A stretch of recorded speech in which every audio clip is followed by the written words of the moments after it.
احباب گرامی یاد رکھیے گا، سیدات النساء العالمین ان کی شان یہ ہے، حدیث پاک ہے میرے محبوب کریم مستدرک حاکم میں، نبی کریم علیہ السلام نے ارشاد فرمایا، حضرت عبداللہ ابن عمر فرماتے ہیں کہ ان النبی صلی اللہ علیہ وآلہ وسلم کان اذا سافر کان آخر الناس عہدا بہ فاطمہ، میرے محبوب جب کسی سفر پر جاتے نا، سب سے آخر میں جن سے ملتے تو وہ ان کی بیٹی فاطمہ ہے۔ وَإِذَا قَادِمَ مِن سَفَرٍ كَانَ أَوَّلُ النَّاسِ لَهُ بِهِ عَهْدًا فاطمہ، اور جب واپس آتے تو سب سے پہلے جن کے پاس آتے وہ سیدہ زہرا۔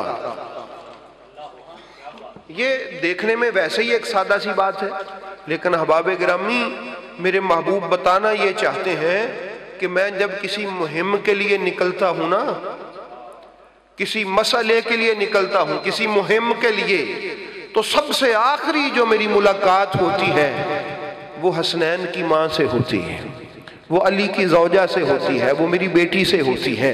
تو احباب گرامی جب واپس آتے ہیں تو سب سے پہلی مبارک بادی کی ملاقات بھی ان سے ہوتی ہے۔ تو پتہ چلا کہ جو رسول پاک کا جو سفر تھا نا، بھئی سنت سے محبت ہے کہ نہیں ہے نا؟ سنت سے محبت ہے۔ رسول پاک کا جو سفر ہے اس کا آغاز سیدہ کی چوکھٹ سے تھا، اور اس سفر کا اختتام بھی سیدہ کی چوکھٹ پہ ہے۔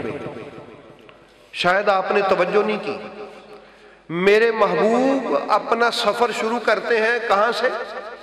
سیدہ کائنات کے دروازے سے، اور اختتام سفر بھی کہاں پہ کرتے ہیں؟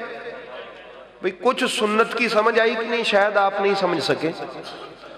فرمایا جو مجھ سے محبت کرتا ہے نا، وہ بھی اپنی زندگی کا سفر اسی دروازے سے شروع کرے، اور وہ اتنا محکم ہو فقیر اس دروازے کا، اتنا تکڑا اور پکا گداگر ہو اس دہلیز کا، کہ اس کا سفر اس دہلیز سے شروع ہو، اسی دہلیز پہ ختم ہو، تو سنت مصطفیٰ کو وہ پا گیا ہے۔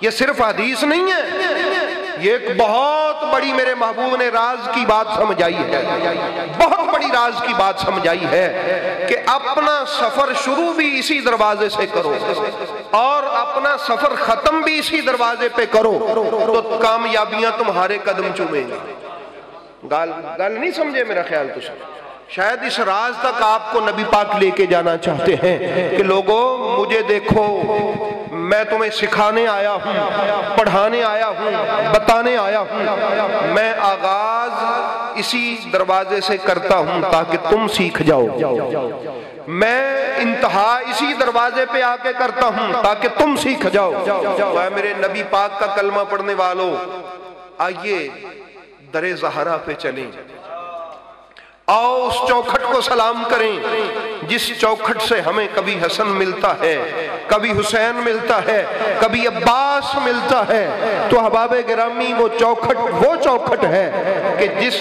دروازے پر جبریل بھی باہر کھڑا ہوتا ہے، اسرائیل بھی باہر کھڑا ہوتا ہے، اور نبیوں کا امام بھی دروازے پر آپ کو کھڑا دکھائی دیتا ہے، اور وہاں پر کھڑا ہو کے کہتا ہے الصلاۃ یا اہل البیت، یا اہل البیت۔ یہ وہ دروازہ ہے، اس دروازے کی تعظیم ہمیں پتہ کرنی ہوگی، ہمیں دیکھنی ہوگی، ہمیں اس کو ڈھونڈنا ہوگا، تلاش کرنا ہوگا۔